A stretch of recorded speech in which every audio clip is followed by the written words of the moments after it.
ba naman na hindi ka matutuwa at mabibilib sa Ekonin guys? Nagtatrabaho sila, nakakapasyal pa habang may taping ang Ekonin. May panahon talaga sila ni Eko na mamasyal at i-enjoy ang view ng Bacolod.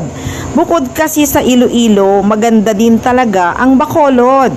Kaya sobrang enjoy din ng Ekonin doon at ang mga netizens doon talaga namang kilig na kilig nang makita sina Jericho Rosales at Janine Gutierrez. Ang mga fans at mga netizens doon, nako, hindi na nila alam ang kanilang gagawin. Kasi nga, nakita nila ang Ekonin sa isang restaurant ba yun? Hindi na sila halos makakain nang makita nila sina Jericho Rosales at Janine Gutierrez. Ang mga girls, sobrang kilig nila. Kasama nila si Baba Nini, no? Kaya bawal magpa-cute. Kaya Eko, hay nako, hindi naman selosa si Janine Gutierrez guys, kasi kahit sobrang ganda pa ang magpa-cute kay Eko, alam naman ni Nini na love siya ng aktor.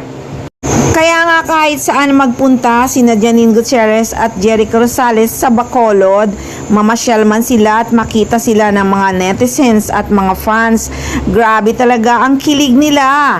Hindi nila maiwasang humanga sa sobrang ganda daw ni Janine Gutierrez at napakagwapo nga daw ni Jericho Rosales.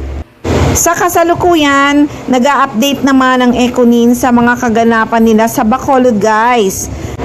Busy man sila sa pagtitaping doon, nako, hindi talaga nila nakakalimutang mamasyal pag may free time.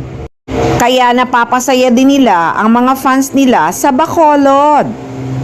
At nag-share din naman ng mga larawan si Janine Gutierrez ng kanyang pinakamamahal na aso ni si Panchi. Panchi ba yun? Correct me if I'm wrong guys. Mahal na mahal ni Janine Gutierrez ang kanyang doggy. Napaka-cute din naman talaga kasi ng aso ni Janine Gutierrez at napakalinis, parang ang bango-bango. Yun muna ang baby nila ni Eko sa ngayon.